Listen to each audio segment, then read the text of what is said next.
नमस्कार मंडळी. तर आज आपण फणसाची भाजी बनवूयात. बाजारातून फणस आणल्यानंतर मला लगेच भाजी बनवायला जमलं नाही. त्याच्या दुसऱ्या दिवशी मी भाजी बनवत आहे. तर बघा हा फणसाचा कलर कसा असा थोडासा काळपट पडलेला आहे. तर चला आता मी हे फणस चिरून घेते. हाताला चीक लागू नये म्हणून मी हातावरती थोडंसं तेल टाकून घेतलं आणि आता ह्या अशा पद्धतीने फणस कट करून घेतला. परंतु हाताला काही चीक लागलाच नाही, कारण की ते फणस म्हणजे पूर्ण अख्खं फणस असतानाच त्याच्यामध्ये चीक निघत असेल. हे फणस आणून मला 1 दिवस झाला होता, त्याच्यामुळे माझ्या हाताला काही चिकट लागलंच नाही. तर बघा अशा पद्धतीने मी फणस कट करून घेते. फणस हे कोकणातील फळ आहे हे तर सर्वांना माहीत आहे. पिकलेलं फणस मी खाल्लेलं आहे, म्हणजे आपण सर्वांनी खाल्लेलंच आहे. परंतु फणसाची भाजी मी कधी खाल्लेली नाही. ही फणसाची भाजी फर्स्ट टाईम बनवत आहे आणि बघूया कशी लागते फणसाची भाजी. तर चला. कट केलेलं फणस 3 ते 4 पाण्याने स्वच्छ धुवून घेणार आहे. त्याच्यामध्ये एक टोमॅटो पण टाकलेला आहे. टोमॅटो आणि फणस हे स्वच्छ धुवून घेतल्यानंतर बघा इथं मी मसाला काढून घेतला आहे आणि मिक्सरमधून सुद्धा वाटून घेतलेला आहे.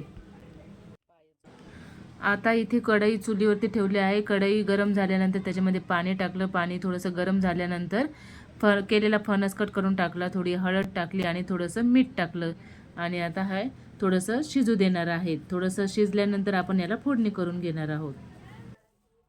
मी मागे नारळाच्या झाडाच्या पातीच्या झावऱ्यापासून बघा खराटा बनवलेला आहेत आणि ज्याचं ते उरलेलं जे पाचपणं असतं तर त्याचे मी असं चुंबळ बनवून ठेवलेले आहेत जाळण्यासाठी. तर त्याच्यामुळे जाळ लवकर लागतो. तर मी खराट्याचा पण व्हिडिओ लवकरच टाकणार आहे. तर बघा इथं आपलं फणस शिजून झालेलं आहे. तर चला आता फोडणी करून घेऊया. तर बघा आता हे शिजलं की खूप गरम लागतंय, चटका लागतंय. तर बघा आता आपण हे फणस शिजलं की नाही बघून घेऊया आणि हे फणस शिजलेलं आहे. 2 तुकडे झालेले आहेत. तर बघा एकदम असं सॉफ्ट शिजलेलं आहे.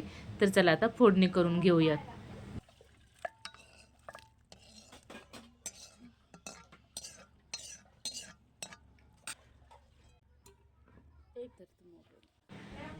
कढई ठेवली आहे तापायला. त्याच्यानंतर मी 2 ते 3 पळी तेल टाकून घेते. कढईमधलं तेल गरम झालेलं आहे. तर चला आता फोडणी करून घेऊयात. तेल तापलेलं आहे. आता टोमॅटो टाकून घेते.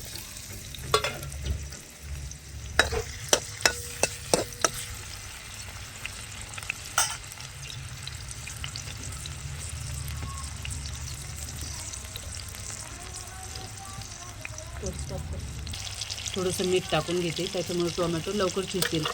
शेंगदाण्याचं तेल आहे म्हणून असा ठेस आलेला आहे तेलाला.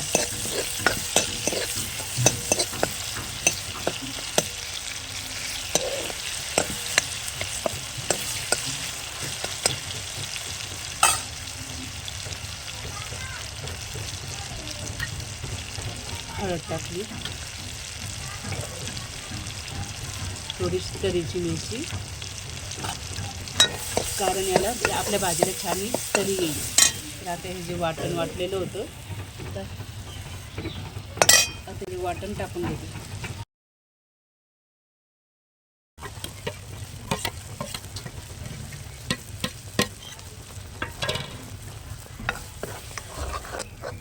आता याला तेल सुटेपर्यंत परतून घ्यायचं आहे.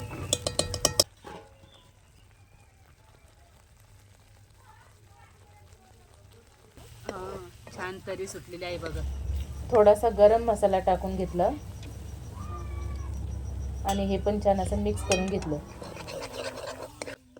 मसाला छान परतून झालेला आहे. आता याच्यामध्ये शिजलेले फणस टाकून घेऊयात आणि हे पण छान असं मिक्स करून घेऊ.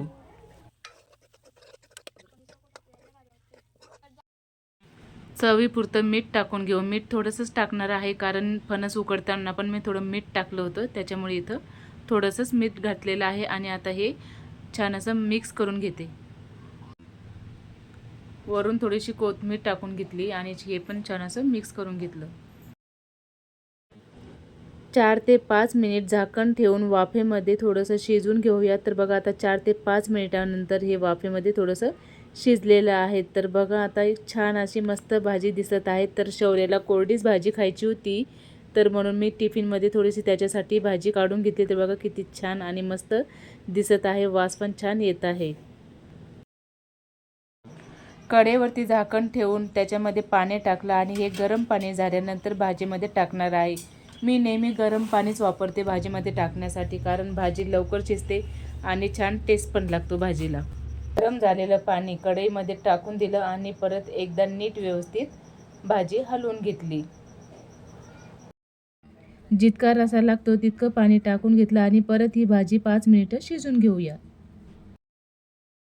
आता आपली फणसाची भाजी ऑलमोस्ट तयार झालेली आहे. तर चला आता फोडणी करून घेऊयात. एका वाटीमध्ये 1 पळी तेल घातलं, थोडंसं जिरं टाकलं, 1 लाल मिरची टाकली आणि छान असा तडका दिला भाजीला.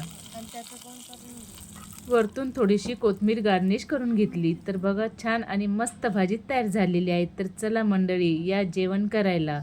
बघा किती छान मस्त तर्रीदार फणसाची भाजी दिसत आहे. तर चला आता ही भाजी प्लेटमध्ये काढून घेऊयात. तर बघा आपली प्लेट इथे तयार आहेत. कांदा आहेत, फणसाची भाजी आहेत आणि ही बघा बाजरीची भाकरी, याच्यामध्ये नाचणी, जव आणि राजगिरा बाजरीचे पीठ मिक्स करून दळून आणलेलं आहे. तर ही भाजी आपल्या शरीरासाठी एकदम पौष्टिक असते. तर बघा भाकरी आहेत, कांदा आहेत आणि आपली फणसाची भाजी आहे. तर चला मंडळी, या जेवण करायला. भाजी एकदम मस्त झणझणीत झालेली आहे बरं का. तर व्हिडिओ तुम्हाला कसा वाटला कमेंट करून नक्कीच सांगा. व्हिडिओ आवडल्यास लाईक करा, शेअर करा, कमेंट करा. थँक्यू. आणि यूट्यूब चॅनलला सबस्क्राईब करा, इंस्टा फेसबुकला फॉलो करायला विसरू नका.